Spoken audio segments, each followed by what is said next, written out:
the Mission Dorothy podcast with your hostess, Tamekis Williams.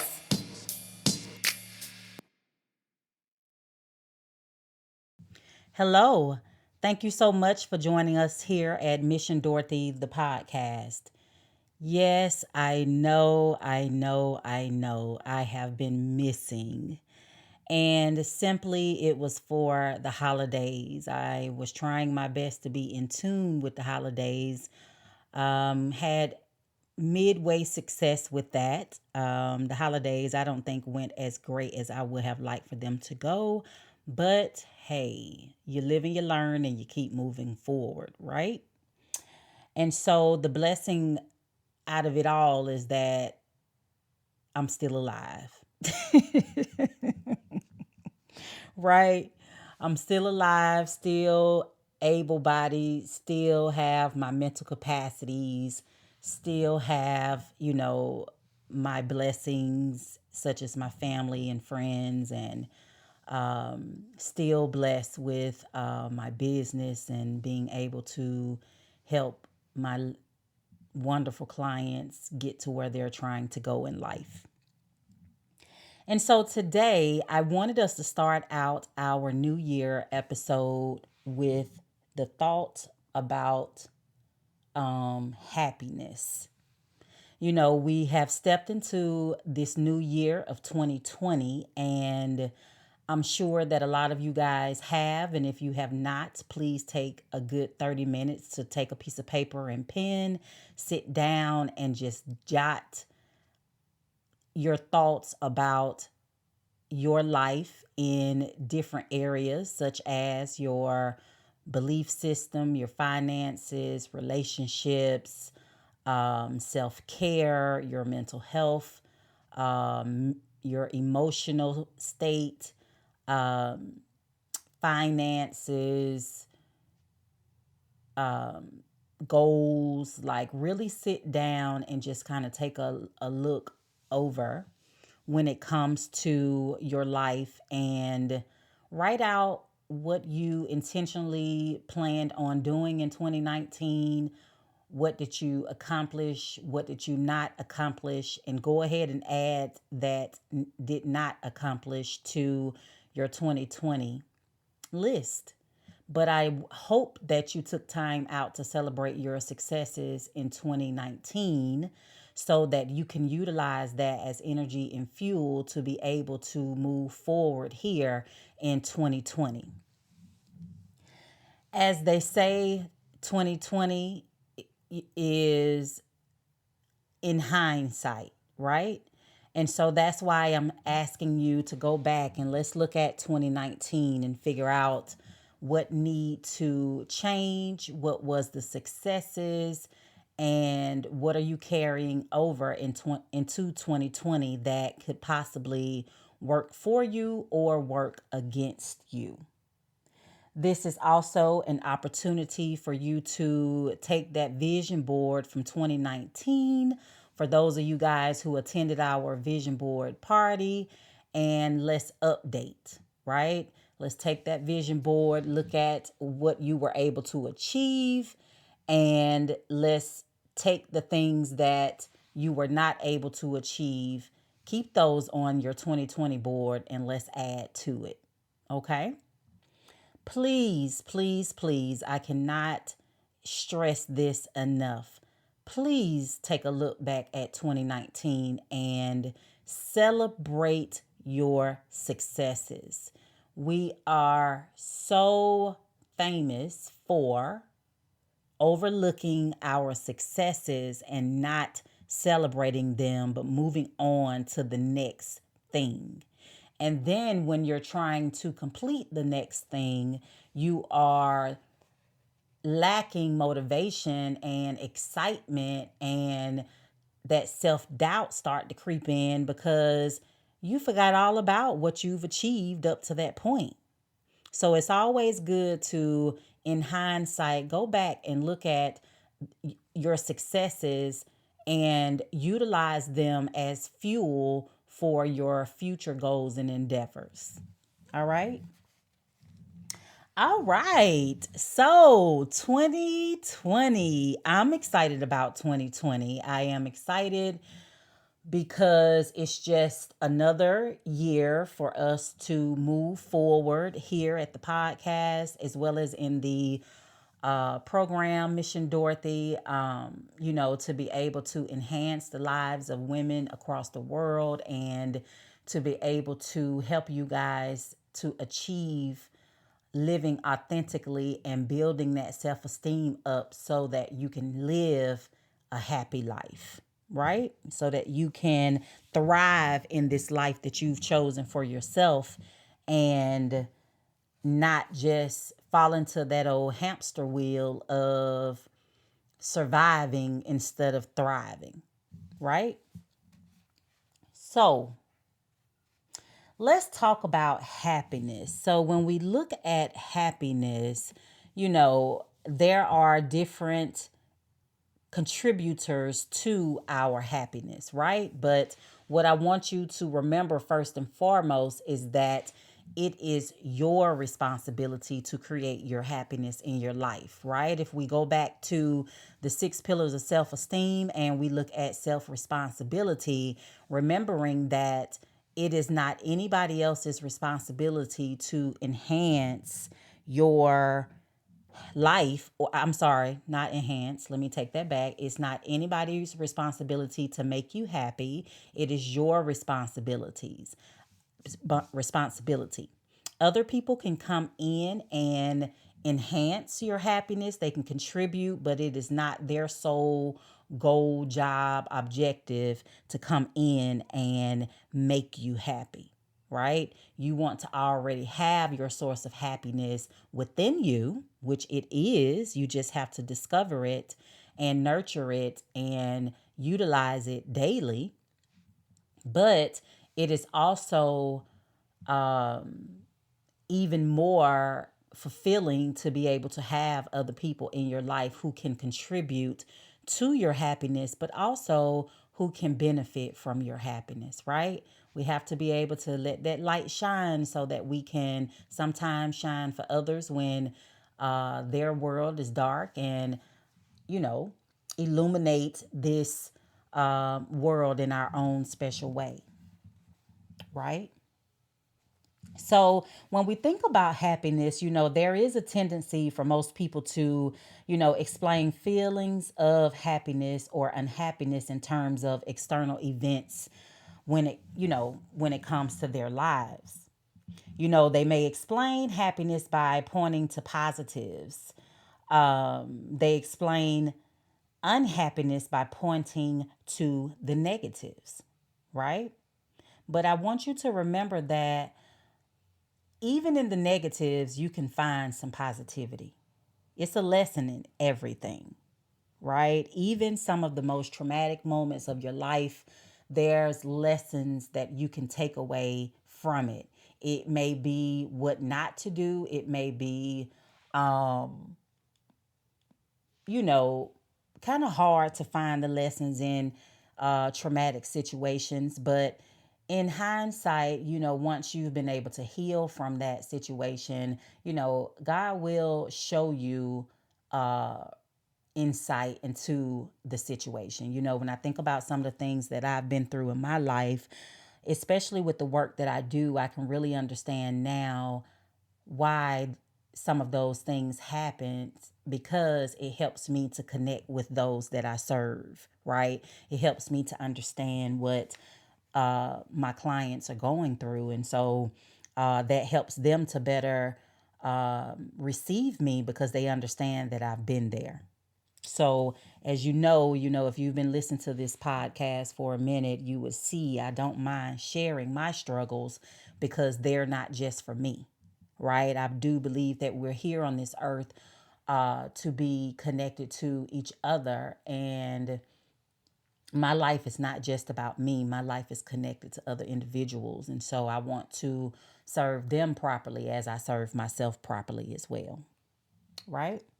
So when we think about happiness, sometimes we will think about, pointing to the positives in life when it comes to happiness. And when we think about unhappiness, we will point to the negatives. But the implication is that events often determine whether you are happy or not, right? And the thing about, you know, allowing events to determine whether or not you are happy, this will definitely put you on a emotional roller coaster, right? Because events happen every day. We wake up, we're in this great mood. I'm going to kill it today. I'm going to get this done, that done, that done. And then you go outside, you get in your car and your car don't start. And it's like, for real? You right? It's like, okay, for real? Like, is this how we really starting the day? No, you wasn't starting the day like that, right? You were excited, you were happy, you had your goals set, you were ready to go get it, and then boom, here comes this event that brings, this negative cloud because your car won't start, right? So now your mind immediately goes to what you won't be able to do. I can't get to work, can't take my kids to school, I can't do this, I can't do that. And instead of going straight to the can'ts, think about what you can do. Well, you know what? Even though my car won't start right now, what I'll do is I'll go ahead, catch an Uber. I have to catch an Uber to drop off the kids, or let me call such and such, see if they have a little time to be able to, drop me off at work. I can catch an Uber home. Well, let me walk to the bus stop, right? Let's go to the solutions first, right? Let's not get stuck in the pity party. So if we allow events to dictate our happiness, then our emotions will definitely be on a roller coaster ride, right? But what we have to think about is our happiness really has more, our happiness should be connected more to our internal self, right? When I say our internal instead of the external, I mean we need to look within ourselves to see how we can cultivate happiness within us, right? And when we think about that, we're thinking about those positive thoughts. We're thinking about positive behaviors. We're thinking about those, little activities that we tend to do in order to keep us positive, right? So, if we think about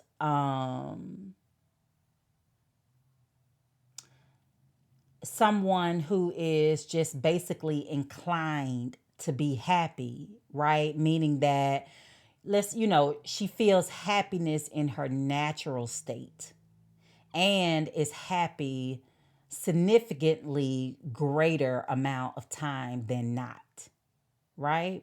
So if we think about a woman who is, just inclined to be happy, she is more than likely, she has set up her own thoughts and belief system to promote happiness in her life, right? So if we think about our belief system, if we think about our value system, how does that contribute to your happiness? How does it help you to be able to deal with life trials and tribulations and still find some sort of gratitude and happiness during that time?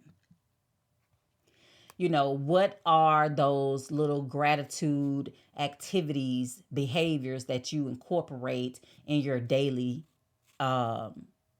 movement that helps you to remain happy? Is it self-talk? I think about when, some say chivalry is dead and others say it's not. So when I'm out and about and when I think about if a guy holds the door for me, right? If he's intentional about looking back to see who's coming behind him and if he holds the door for me, I'm just elated in that because it just lets me know, okay, Lord, there are still some good gentlemen out here. But the other day I went to the post office and the guy I had a box in my hand and the guy just went out the door, did not try to hold the door for me or anything. This lady came and held the door for me. And so in that moment, I could have allowed his negativity to make me feel a certain kind of way. But I have to do self-talk sometimes because I wanted to say, wow, I guess, some people missed out on learning how to be a gentleman. That's what I really wanted to say out loud. But I had to say, Tamekis, nope. It is what it is. Um, you know, I could not allow his negativity to change my mood in that moment, right? Even if nobody else was there to hold the door for me, I'd have made it through that door, right? So, you know, we have to be really mindful when it comes to how we allow external situations, circumstances, people, events to dictate our level of happiness. When we think about anger, many will say that people make them mad, but people can irritate, aggravate, and frustrate, right? But it's your choice on whether you choose to remain in your happy state or decide to get angry, right? Anger is a choice, believe it or not. And oftentimes people don't feel like they have a choice because they're so quick to get angry. But when you learn how to slow life down a little bit to give yourself enough time to understand that in this moment, I do have a choice, right? When he let the door close on me, um, in that moment, I realized I had a choice. I can say something or not and just go on about my day. And that's what I chose to do. I thanked the lady who held the door for me and I went on about my day. I didn't give that guy a second thought, right? Until I'm talking about this right now just to prove a point. So when like I said a little while ago, if we take someone who is basically inclined to be happy, meaning that she feels happiness in her natural state and is happy a significantly greater amount of time than she is unhappy, then let some misfortune befall her, right? The loss of a job or a marriage or being hit by some physical disability. And for some time, she will suffer. But when you have someone who is inclined to be happy, who has worked on happiness and gratitude, who has worked on, having more positive thoughts and beliefs, check with her in a couple of weeks, right? Because we all go through, right? So I'm not sitting here saying that we are just going to be happy all the time, right? We do have to consider, levels of discomfort. We have to consider your genetic makeup. We have to consider life circumstances and achievements and marital status and socioeconomic status and your own social relationships and hell, even your neighbors, right? Your landlord. Like you have to, there are variables there. So I'm not saying that, this person will be happy all the time, but if they have incorporated a happiness system in their value system, then they will be able to be resilient and bounce back quicker than someone who spend most of their time being unhappy, right? So if you give her a couple of weeks or months, or check with her a little later on, depending on the severity of the problem, she will be happy again, right? She will be able to not allow the situation to like keep her on her knees, right? She'll sit on her knees for a little bit. She'll process, go through the motions, mourn, grieve, do the things that she need to do as she inject moments of, positivity and not getting caught up in negative thoughts and beliefs, and not allowing the negative emotions to drive and dictate, then, she will eventually be able to bounce back. But in contrast, though, if you take a woman who is basically inclined to be unhappy, right, who feels unhappiness is more natural than joy, and who is unhappy a significantly greater amount of the time than she is happy, then let something happen to her, right? Um, you know, if let's just say let something wonderful happen to her, right? Getting a promotion, maybe getting a inheritance, falling in love with a wonderful man. Um and for a while she will be happy, right? Cuz these are new things in her life. She's excited about it. It's feeling good, it's feeling great. But check in with her a little later on down the line. Give her a couple of weeks, give her a couple of months when that shine dulls, when that happiness is no longer as,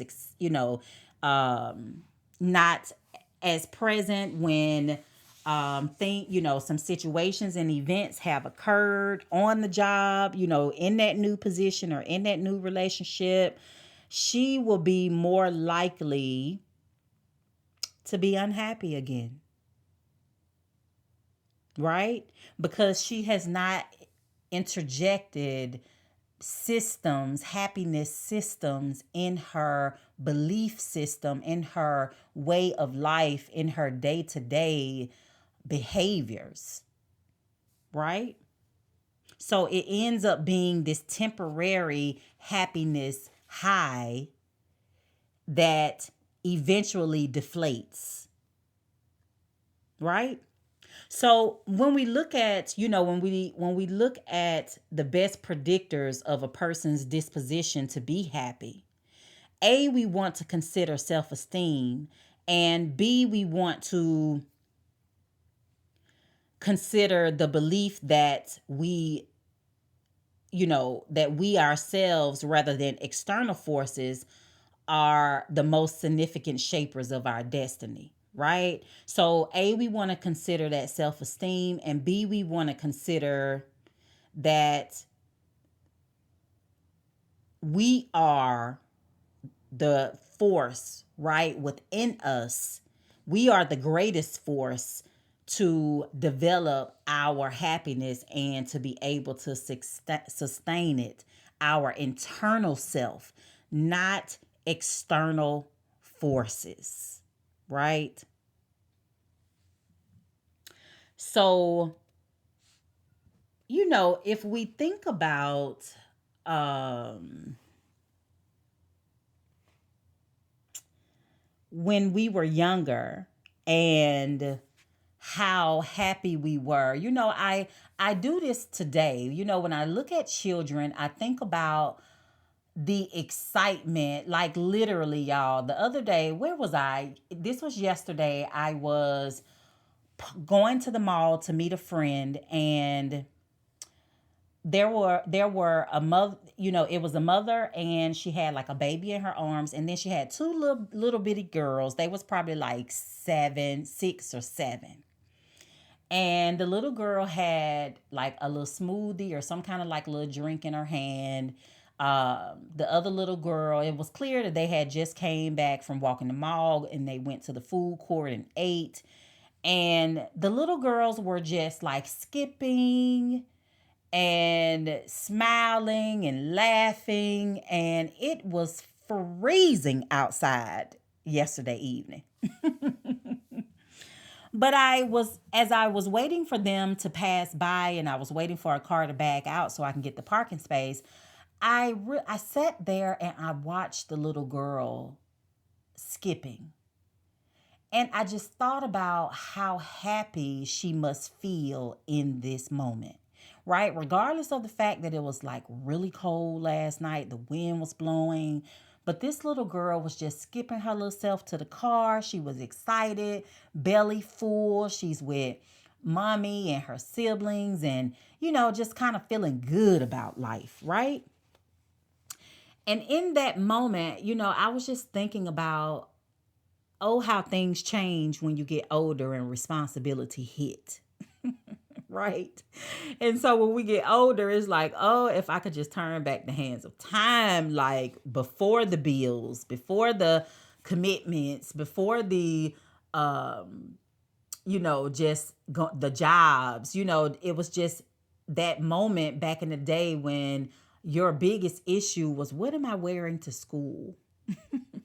Right? Or your biggest issue was learning how to tie your shoes. Oh gosh, I tell you, those moments, oh, how we take them for granted, right? But looking at that little girl, it just reminded me of just my own inner child. And, you know, how do we how do we serve our inner child? Because that is definitely connected to our happiness, right? And, as I think about my inner child, as I think about your inner child, I think about the fact that, I'm sorry, I keep hitting this microphone, but I think about the fact that it's important to connect with your inner child, right? Because adulting can be hard. It really can, right? It can be overwhelming, it can be trying, it can be traumatic, it can be hurtful, it can be so many different things. But it can also be beautiful and loving and joyful and fun and ecstatic and just all of these positive feeling words, right?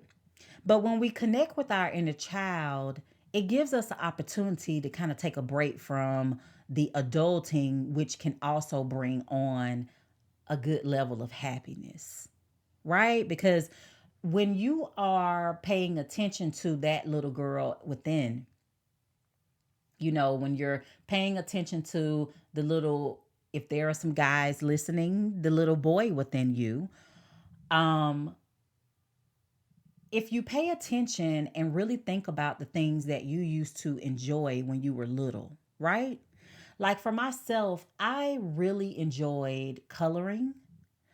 I enjoyed playing jacks and I enjoyed double dutch and I enjoyed cartoons. I enjoyed playing in the mud. I was the queen of mud pies, right? And so when I think about my inner child, now I'm thinking about how do I connect with that source of happiness that I had as that little girl. And the way that I do it is, if you look at my cell phone, I have a couple of coloring apps on it.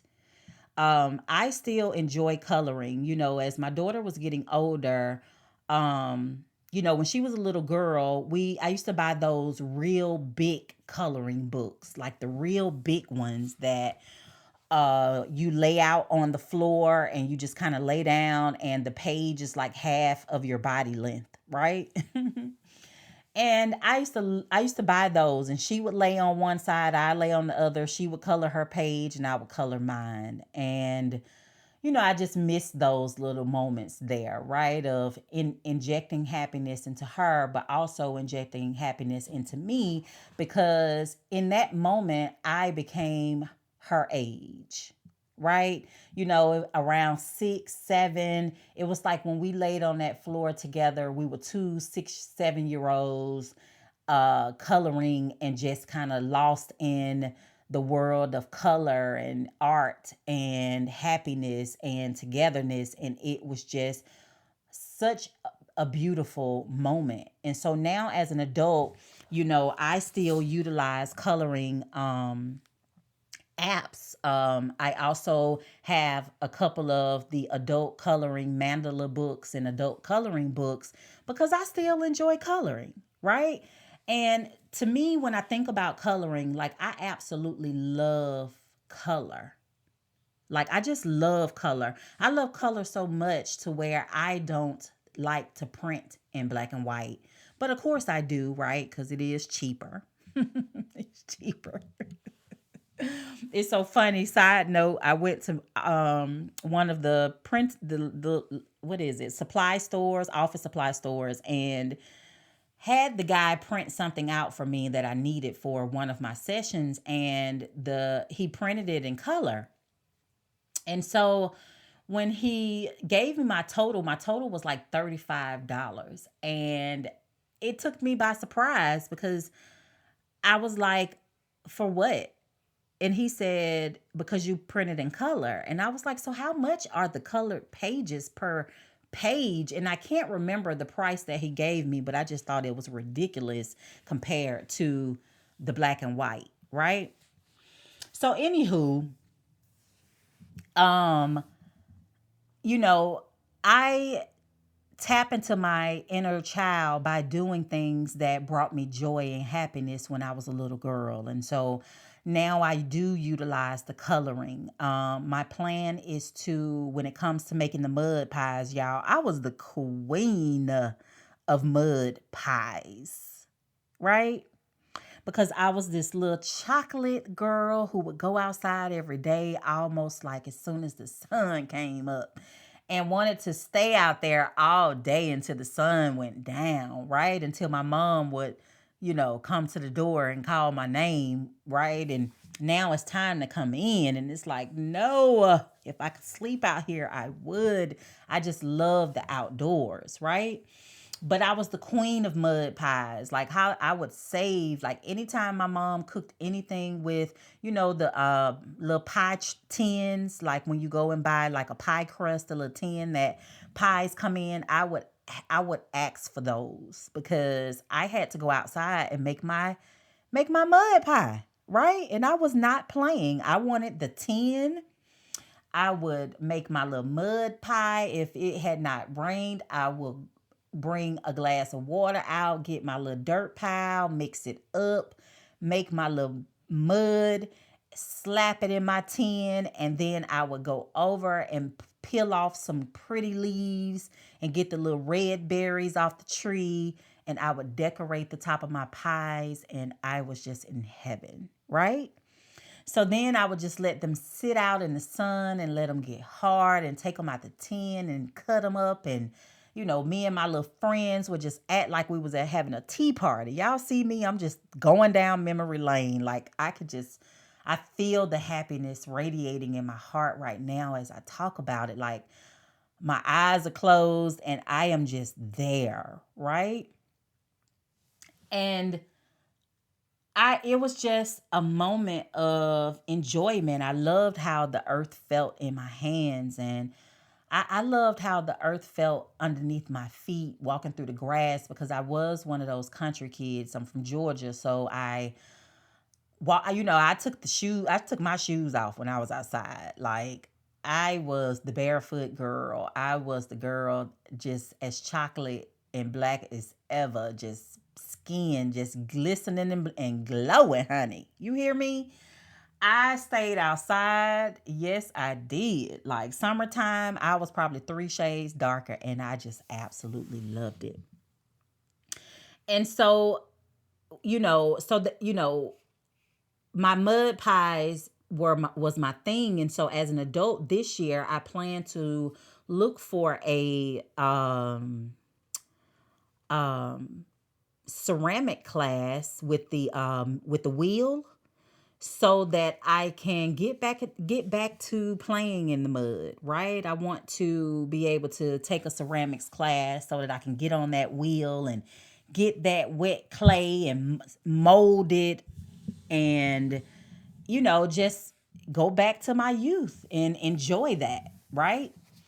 I mentioned Jackstones. So I went to Marshall's right before Christmas and I found 2 boxes of Jack Stones and pickup sticks. And I had to buy them because I love playing jacks. I'll never forget some years back, my friend Shanae had a dinner at her house and she had a Jackstone tournament. Okay? And we had our grown butts on the floor and we are playing jacks around the world, tap. And I'm telling you, like, a sister won. Like, I won. I won that jack tournament, right? Like, I can't remember if it was me and somebody else, but I know that I was one of the winners. And it was just, in that moment, once again, we were back in our childhood. We were in touch with our inner child, and it was creating so much happiness for ourselves as well as for each other, right?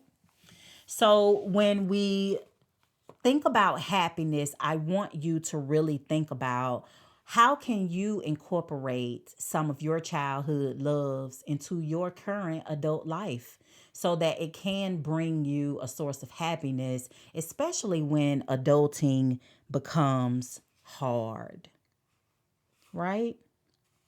Like, really, give that a chance. If I could go in double dutch, I would. But honestly, y'all, my knees and my feet are not in the best of shape. I was a basketball player for 7th through 12th grade. So, you always pay for that later in life. And so that hit my knees. And as far as my feet are concerned, I recently found that I have arthritis in my 2 big toes. And that causes a little pain. But I'll keep it real with y'all. If I went outside and some little girls was playing double dutch, I would still get out there and try to do it. Like, I'll just still try because I wouldn't be able to resist it. That was one of my pastime loves, and I may not be the queen like I used to be back in the day, but at least I would give it a try, and have add that to my moment of happiness, you know what I'm saying, within that day, right? So when we talk about happiness, we have to talk about resilience. And resilience is that bounce back power, right? When a person is filled with resilience, you have to have a level of self discipline and commitment to your happiness, right? Because when you're resilient, you bounce back quicker, right? And so, in order to be able to bounce back quicker, you have to be able to understand and recognize the importance of being happy, right? And not sitting in negativity or negative moments, right? Because everything is seasonal, right? It don't last always. It's just that when it's going on, it feel like it will last forever, right? So when we talk about resilience, that bounce back power. So, if we think about it, just think about when life hits, right? Something negative happened and your resilience, your level of resilience will show in how long it takes you to bounce back. Now, be mindful. Some situations it's going to take you longer to bounce back than others.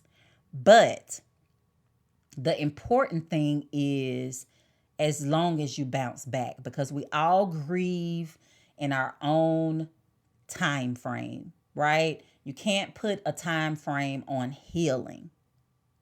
You just have to go through the process, which is acknowledge, accept, process, get the lesson, and change whatever needs to be changed, right? So when we talk about resilience, what are the habits that you have that plays a part in your level of resilience, right? Do you do you think about, you know, your happy moments throughout the day, right? Do you have a gratitude um habit, right? Do you have a gratitude habit? Do you spend a piece of your day thinking about the things that you're thankful for? That's one of the ways that you can build resilience, right? Is being able to think about the things that you are happy for in life, right?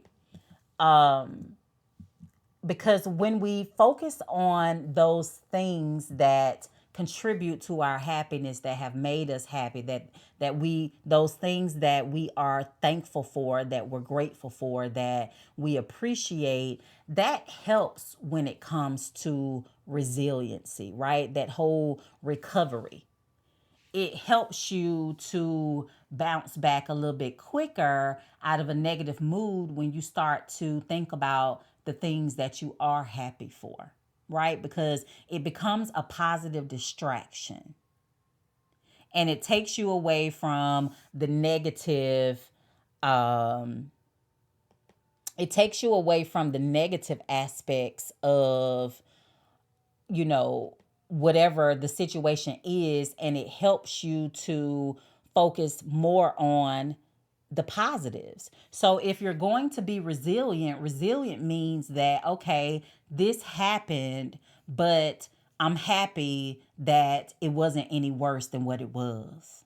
Right? So then just even having that mindset will help you get to happiness even quicker, right? Just being happy of the fact that, or grateful of the fact that, you know what, it could have been worse, right?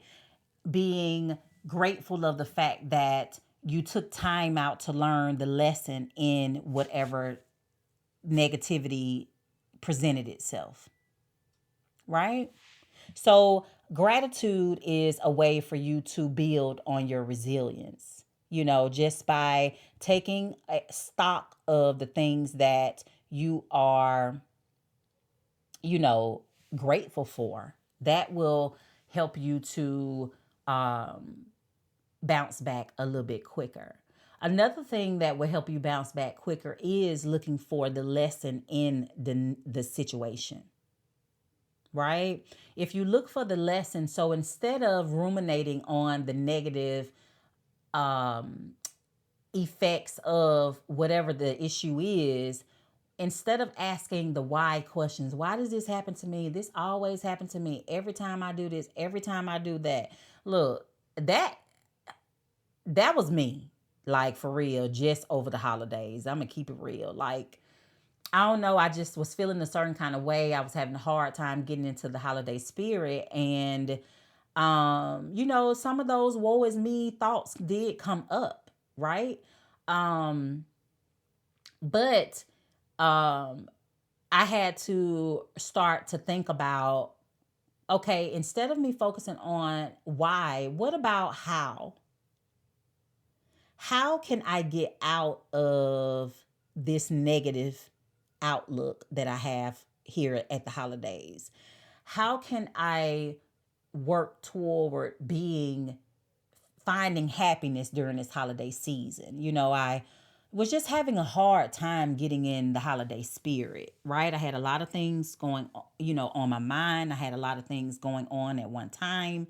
Just kind of missing my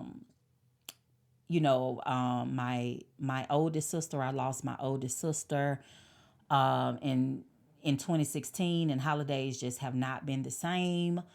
This year, I was struggling with her loss a little bit more than before, and just was really having a hard time. It was that TMI, but it was also that time of the month and, some PMS and it.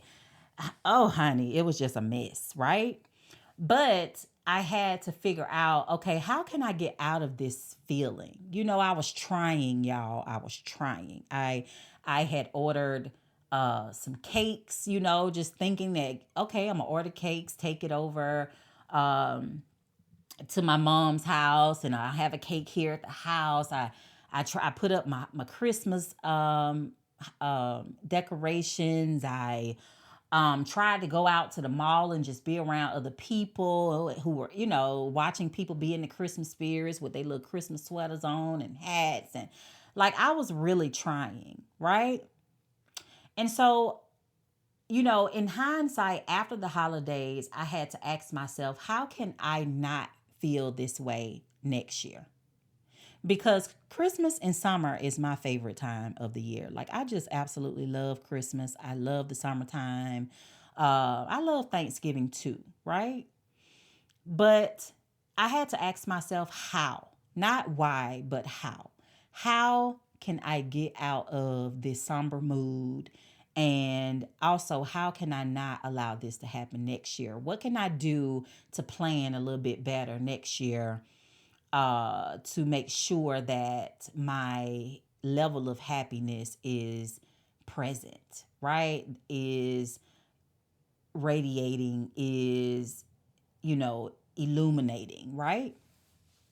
And so, when we think about our level of happiness, we have to consider, like I said, resiliency, but you also have to be mindful of um, building that resiliency by having the gratitude, by, um, learning lessons in the negative, by being mindful of your negative thoughts and beliefs, by um, taking stock of behaviors that aren't serving you, by um, using positive self-talk to help you to come out of the negative thoughts and beliefs, by having people in your life who you can process with and talk to, and who can help you find the positivity,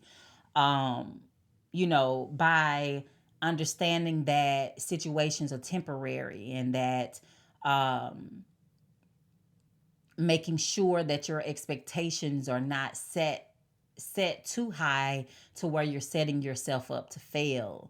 All of these are ways for you to contribute to building your resiliency so that you can be able to bounce back and find happiness faster, right?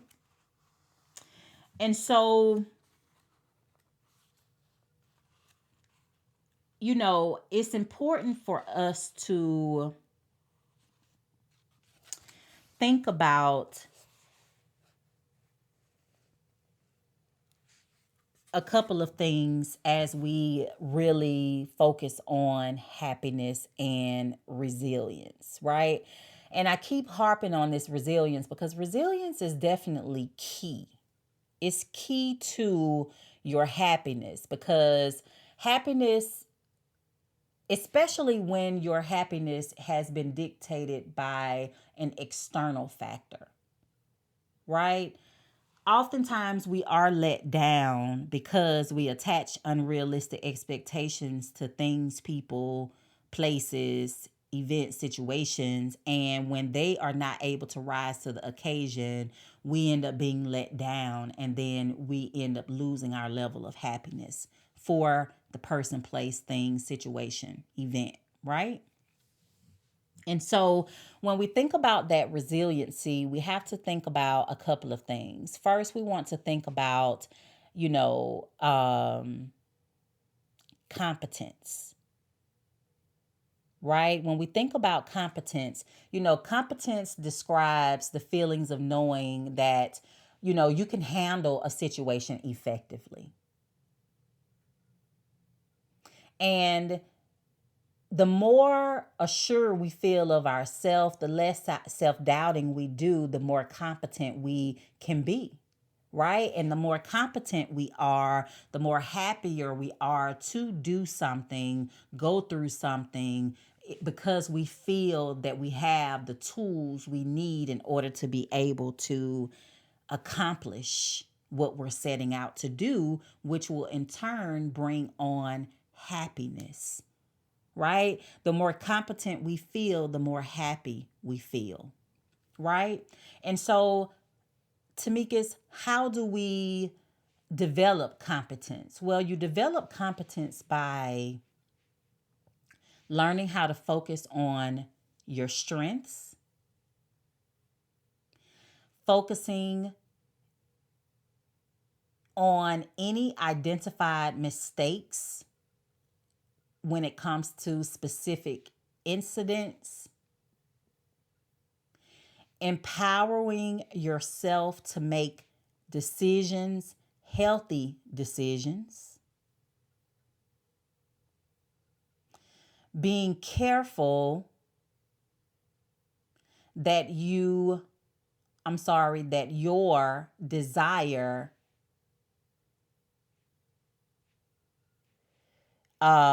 for the things that you want in your life are realistic. Being careful to make sure that the things that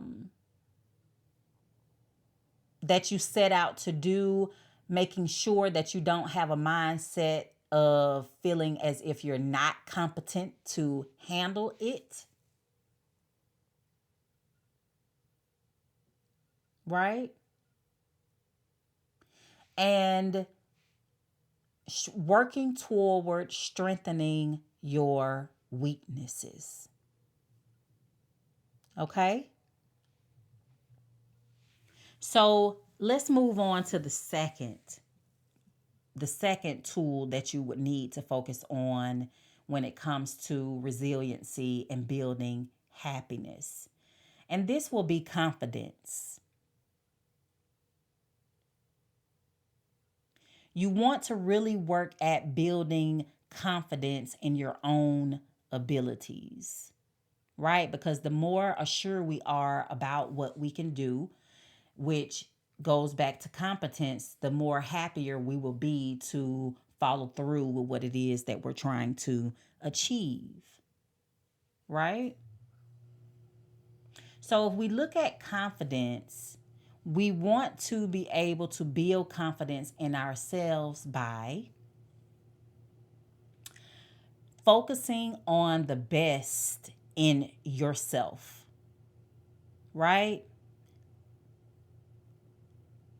Focusing on the best within yourself, right? Going back to those strengths. Focusing on the things that you do best, right? Enhancing in that area. Even looking at the things you don't do as well and working to enhance in that area as well, right? So focusing on those strengths and what it is that you do best. Reminding yourself of your best qualities, right? So reminding yourself of where, those best qualities, whether it's fairness or integrity or persistence or kindness, reminding yourself what your best qualities are. Also, recognizing when you have done well, right? As I stated, earlier on in this episode, we have to be able to celebrate successes, because when we remember where we've come from, what we've accomplished, all we've done, then that helps us to be more assured of ourselves as we move and push forward, right?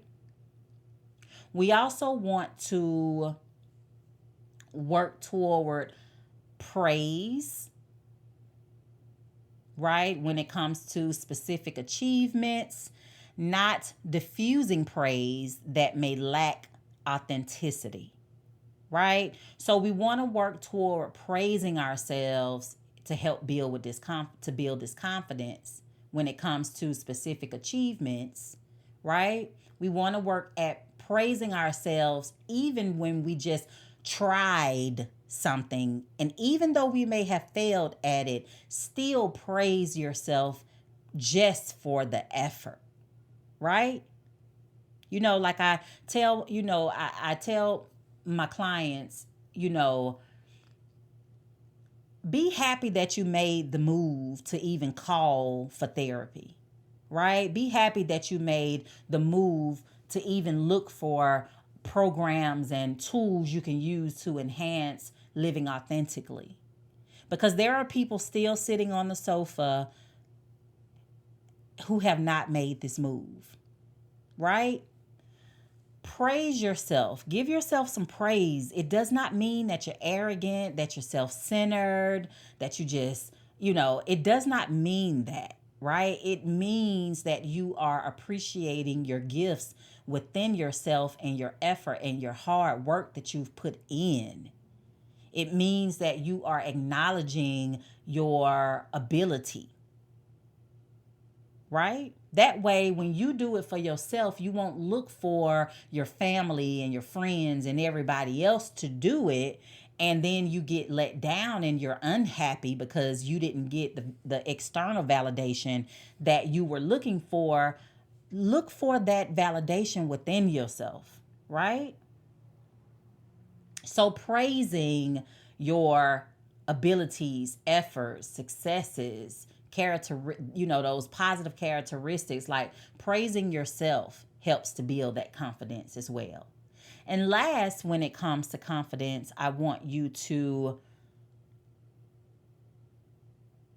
not push yourself to a point of unrealistic levels or abilities. Don't push yourself, to a point to where you just really being unrealistic about your abilities, right? Don't push yourself in such a negative manner, because all it will do is set you up for failure and unhappiness. Have empathy and compassion for yourself and move according to what is best for you. Move according to what you can handle. Don't push yourself to a point to where you end up pushing yourself into this unrealistic, harmful, unhappy state. Because that's what, that'll happen often. We will push ourselves to try to get something done or to do something or be a certain way. And we're pushing ourselves so hard to where we end up being unhappy. Right? So be realistic about your effort and your mode to get to where you're trying to go to accomplish your goals. Like, be realistic when it comes to that. Okay. I also want you to think about connection. Let's think, when we talk about happiness and when we talk about resiliency, we want to also think about connection. Connection is key when it comes to happiness, because who you surround yourself with is often a reflection of who you are. Who you surround yourself with will also determine, how do I say it? Who you surround yourself with, especially if you are the sharpest pencil in the case, can also cause a lot of unhappiness, because you would tend to look for people to understand what you're doing, where you're coming from. You'll look for them to be excited about what you're doing, and you will look for them for that validation. But if you are the sharpest out of the case, then they won't be able to give you what it is that you're looking for, right? And if we go way left, that whole crabs in a bucket, they won't be happy for you because you are a reminder of what it is that they're not doing, right? So connecting when it comes to family and community, right? It helps to create a solid sense of security that in turn helps to lead to strong values and prevents alternative destructive paths to love and attention. Right? Connection is key. And when I say connection, we're talking about family and friends. We're talking about community connection. We're talking about group connection, whether it is online or face to face. We're talking about what you surround yourself with. What are you connected to? And as we talk about connection, that is a good exercise. I'm sorry, a good exercise you can do is sit down and look and take stock of what are you connected to? Are you just connected to your job? And if we really look close there, for those who are unhappy with their work and their job, that connection is just by being employed. But are you connected? Are you excited, happy, involved? Are you learning? Are you thriving? Right? So look at the different areas of your life to see where are you connected. So, how do you build that connection within yourself in order to build this resiliency so that you can bounce back to being happy? You do this by building a sense of physical safety and emotional security within your own self and your environment, right? In your home, right? You also allow yourself to express all emotions, right? So that you are not denying yourself the ability to be able to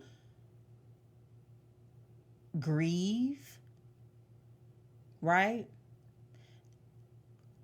You're denying yourself the ability to shut down because you don't want to deal with emotions.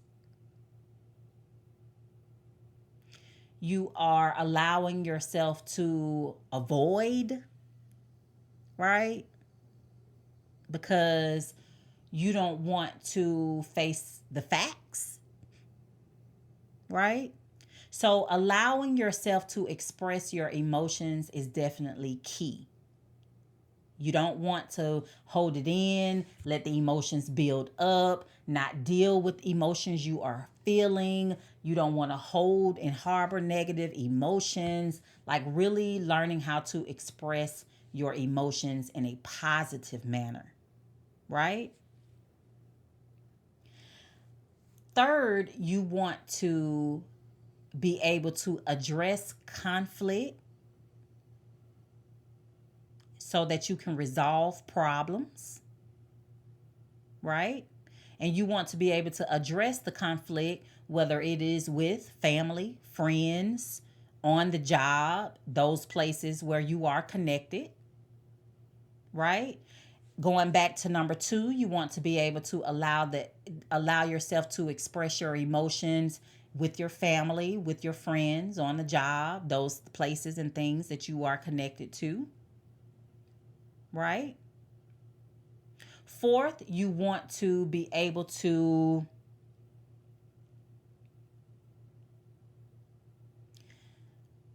um, create a space where you can connect to your family, your friends, and on the job, meaning, I'm sorry, let me rearrange how I'm saying that. You want to be able to create time and space to connect, right? With your family, with your friends, with your goals, with your dreams, right? And last, you want to be able to foster healthy relationships that will reinforce positive messages so that you will want to remain connected to the relationships. All right. I know I'm going a little fast here, but just feel free to go back and rewind. Okay.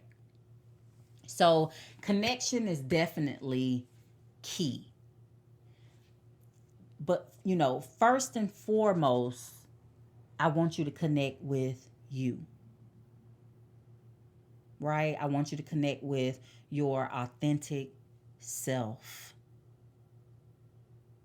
right? I want you to give yourself some time to connect with you,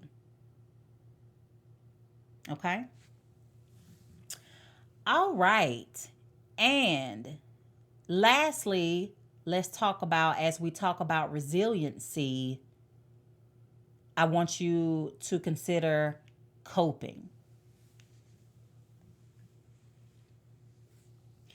Remembering that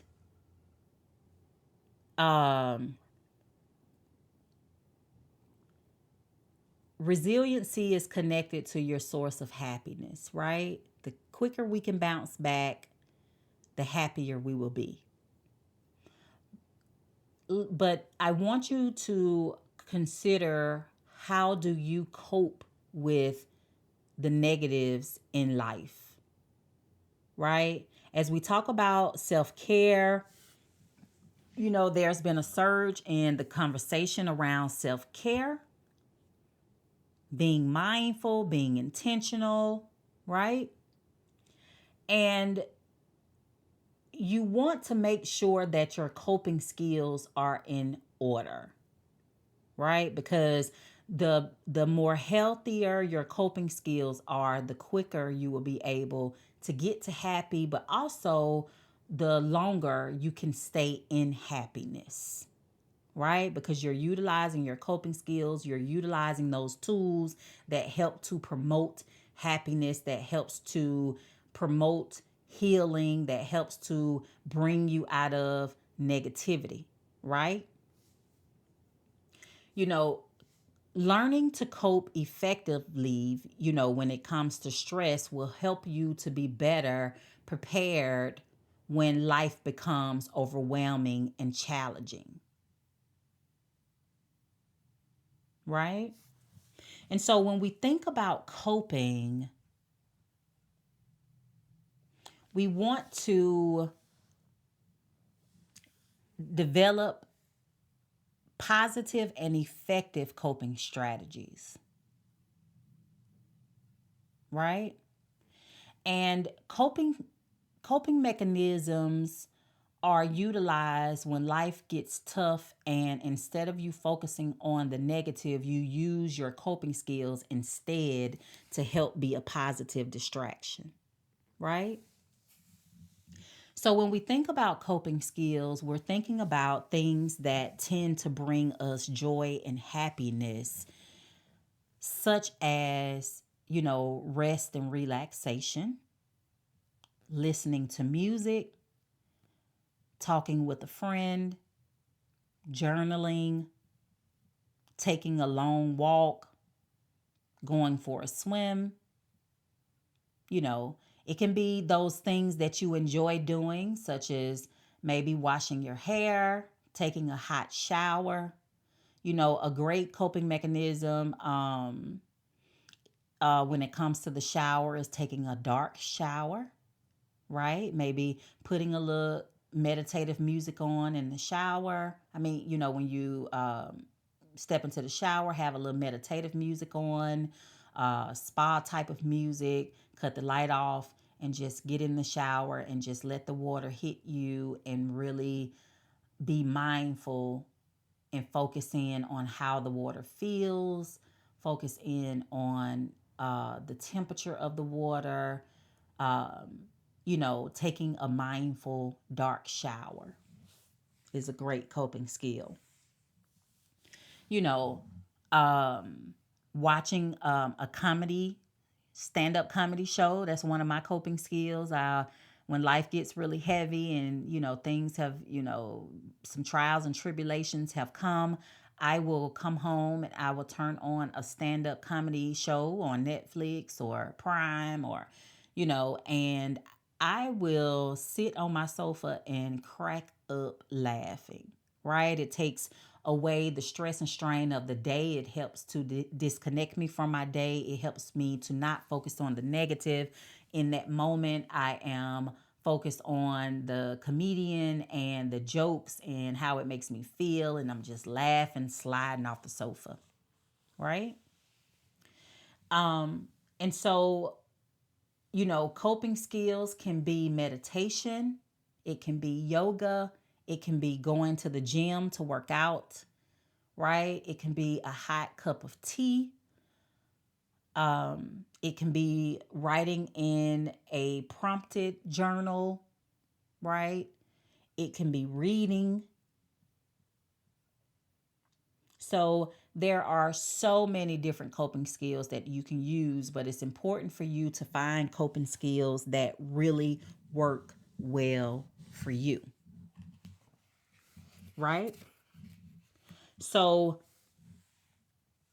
I make sure that if I hope you guys are taking notes, and if you missed anything, please feel free to go back and rewind, because I really want you to focus on um, you know, choosing happiness this year. Let's start the year out by making that a goal, right? Is to choose happiness. Okay? So,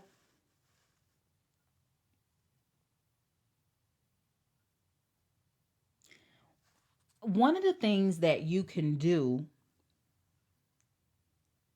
and start, when it comes to starting your day off positive, right? Cultivating that happy feeling is when you get up in the morning, you can do morning pages. And morning pages is sitting down and doing a brain dump, right? And what you do is you take your journal, you sit down and you do a brain dump, and you just write out everything that pops up in your head for at least 10 or 20 minutes, right? So 10, 20 minutes, you sit down and whatever pops up in your head, just write it out. It don't have to make sense. Your you don't have to worry about periods and proper writing habits. Just write it out. Bullet point, right? Everything that is, whatever comes to your mind in those first 10 minutes, just write it out, right? And then once you do that, you can ask yourself, what's good in my life? Make that list. What's good in my life, right? That's that gratitude, taking a stock of life at that moment and thinking about what's good, right? And then you can also ask yourself, what needs to be done? Now, when you ask yourself what needs to be done, I want you to stay positive when you write this list, because sometimes you can get overwhelmed with the list, right? So if you think about everything that needs to be done, you don't have to write out 15 things. Write out just the top 3 things that you want to be done today. Not for the week, for the month, in life, but what needs to be done? What are the top 3 things that need to be done today? Right? So when we think about those two questions, the first question keeps you focused on the positives. And the second question reminds you that your life and well being are your own responsibility, right? Because when we think about it, the world has rarely treated happiness as a state worthy of serious respect. And yet, if we see someone who, in spite of life's adversities, is happy a good deal of the time, we should recognize that we are looking at a spiritual achievement, and it is one worth aspiring to, right? And so, as I work toward ending this episode, I want you all to really take some time this week and really take the information in this episode, and I want you to sit back and really give your level of happiness some true quality thought, right? Because even though this is a new year, 2020, please understand that your life will keep moving forward and time will as well.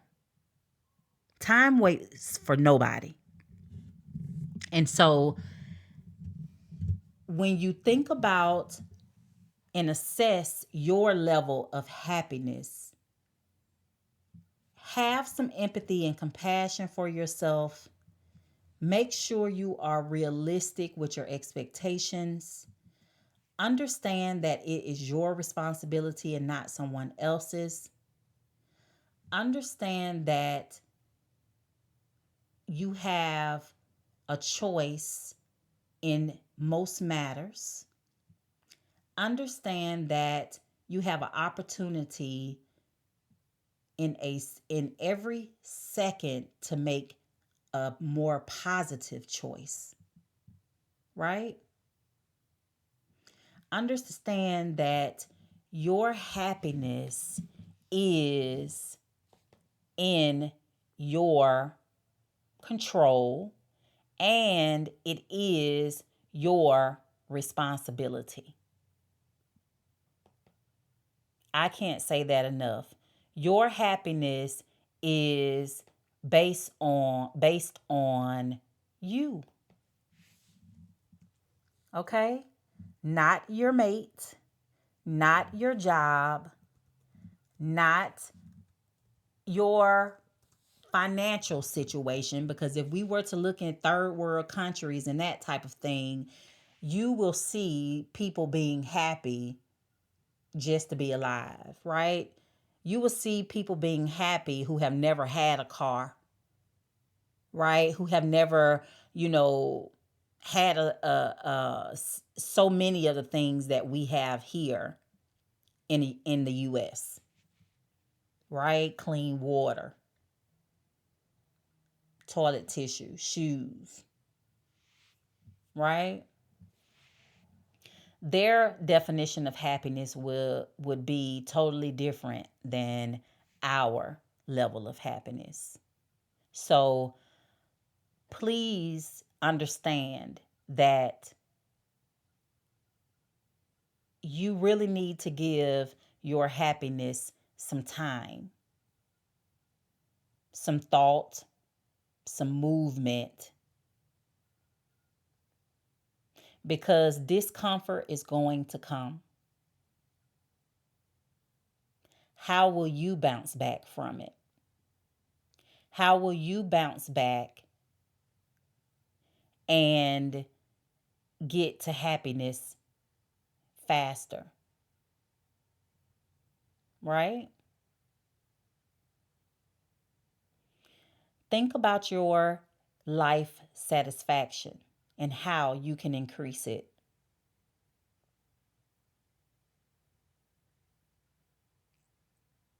It's the pursuit that is key. All right. All right. So here we are at the end, and I thank you guys so much for listening and taking time out of your busy day to come and listen and sit with me and inhale this information. I want to also thank you for taking this information and implementing it into your life, because the happier you are, the happier we all will be. Right? And what I mean by that is, like I said before, we are all connected in some form or fashion. And the happier we work to make ourselves, then we can be that light for other people, and we can inspire and encourage them to work toward happiness. All right? So until our next episode, have a fantastic, happy week. And I want you to really work hard at being self responsible and really increasing your level of happiness. All right. So until our next episode, have a fantastic evening, day, month, new year.